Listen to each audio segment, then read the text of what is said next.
Person is still missing after a large house explosion in southern Indiana. This happened last night shortly after 6 on North Country Road in French Lick.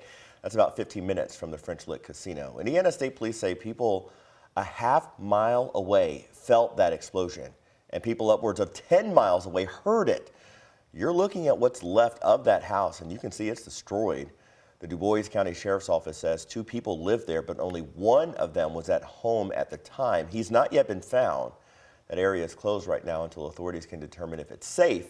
The state fire marshal is also investigating. And this morning, several people in New Albany are without a place to live after a fire tore through an apartment building. New Albany fire crews tell us it happened at the corner of State and Clay Streets around 2:30 yesterday afternoon. This is an area with quite a few homes and businesses, many of which suffered damage. New Albany Fire says 3 upstairs apartments in the building are a total loss. Firefighters rescued one person who was taken to the hospital with minor injuries. Everybody else got out safely. Brandy Ham, who lives in one of the apartments, says she was out walking her dog and saw the flames when she got home. Then she says she helped get others out of their units. Half of them came down the steps and the other half got caught upstairs.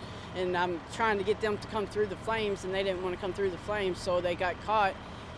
And they had to jump off the top balcony there. According to New Albany Deputy Chief Tim Crone, the fire may have originated in a bin next to the apartment building. I have articles on the side of the building that were on fire. What they were, I don't know. That's what our investigators are there for. But it does look like common household trash, probably. The fire also spread to a business located on the first floor of the building. It's called Cake Lady's Dream Shop. The shop said it'll be closed indefinitely due to the fire. The Red Cross is helping those who have been displaced. Today, we're expecting more details in the lawsuit filed by survivors and family members of the victims in the Old National Bank mass shooting. They are now suing the Louisville gun store where the shooter bought the weapon. Jim Stratman is in the studio with us this morning. And Jim, the attorneys say that the folks in that gun shop may have missed some really key red flags. Yeah, they're alleging in this lawsuit that there were plenty of signs that employees at River City Firearms should have either picked up on or they just ignored when they sold Connor Sturgeon the gun that he used to kill 5 people at the Old National Bank downtown.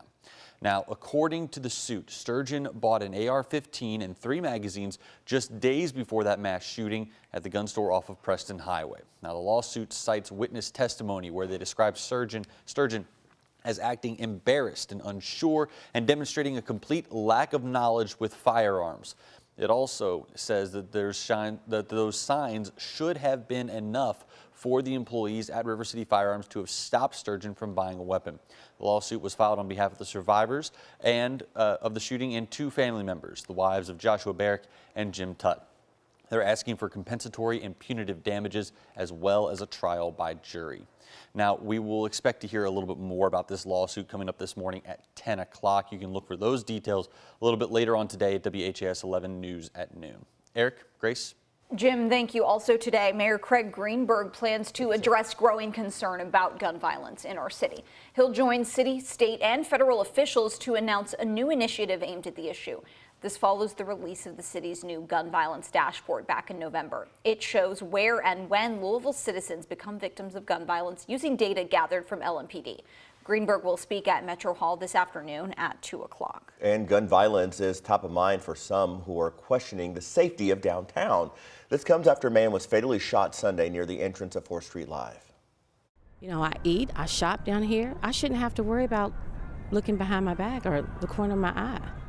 Denisha Rivers is one of the 11 people running for the Metro Council seat that covers that district. She says she's lived downtown for 2 years and says it used to feel safe to her. She'd like to see heightened security measures, specifically more streetlights, a possible police substation, and a neighborhood association. Jamarcus Glover is back in custody after being tracked down by U.S. Marshals. He'll be arraigned this morning. Glover was the man at the center of the investigation the night Breonna Taylor was killed. He's been on the run since October after failing to show up in court.